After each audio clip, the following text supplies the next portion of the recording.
A very normal question that I get from families with children is, what am I gonna do about college? I don't know if I can save, it's gonna be so expensive, how am I gonna fund it? 2-minute videos are not enough to cover all of those, so I'm gonna do 3 parts about college savings, just a very basic primer on college savings. And the first thing I wanna discuss is, should you even be saving for college at all for your children? And I wanna put this into perspective. I'm gonna do a comparison of college savings and savings priorities in general to cars. So bear with me as I talk you through this. Now, the very basic thing that we need to have done with our finances before anything else is we need to have an emergency fund established with 3 to 5 months worth of expenses in a savings account. And we also need our consumer debt, meaning credit card debt, paid off. I'm not talking about student loans here of your own or mortgage or car loans, but certainly not having any revolving credit card debt is a very basic tenet of your financial foundation. Okay, so as a car goes, that is your first car, all right? That's your beater Honda Accord from 1984 that runs most of the time and gets you from point A to point B. That is the first level of transportation that you buy. Emergency fund and credit cards are the first level of financial stability that you need to have in place before you start investing for longer term goals. Now, once you've got that in place, you can move up to the better car or the better investing. By that I mean retirement savings.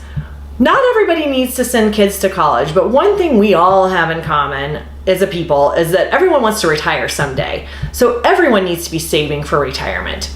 And that is a thing that you need to do before any other luxurious investments. And what am I talking about here? Well, if you have the opportunity to be putting money in a 401k or a 403b or any other kind of work retirement plan that's offered to you through your employer, you should be putting at a minimum 10% of your pay into those accounts.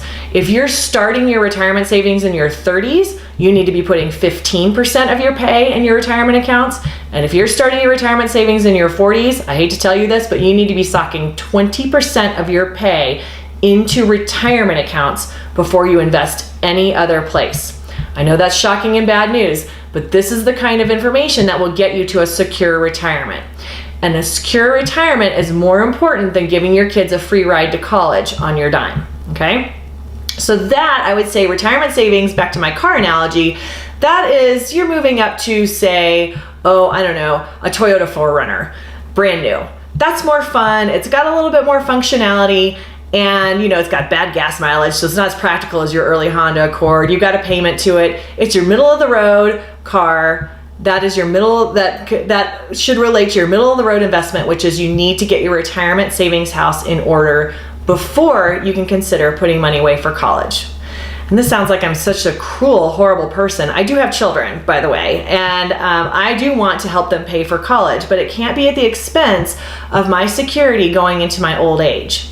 You've probably heard this before, but you can get loans or do work study, or your children can take a longer time to finish college while they're working. There are a lot of ways that you can skin the college cat. In other words, there are a lot of ways you can fund college, but there is only one way to fund retirement, and that's to save for it. And you only have one chance to do it, and that's during your working years. So retirement has to take precedence over college savings. College savings, to get back to my car analogy, is like the Ferrari of savings. Not everyone can afford a Ferrari, all right? We all want it, but we can't all afford it. So we need to be realistic.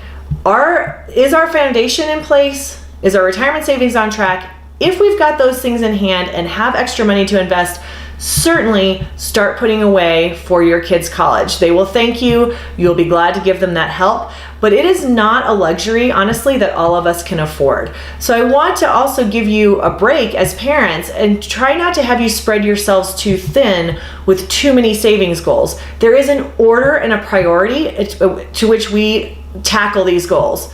Financial foundation, retirement savings, college comes afterwards. In the next videos, I'll talk about different ways that you can save for college.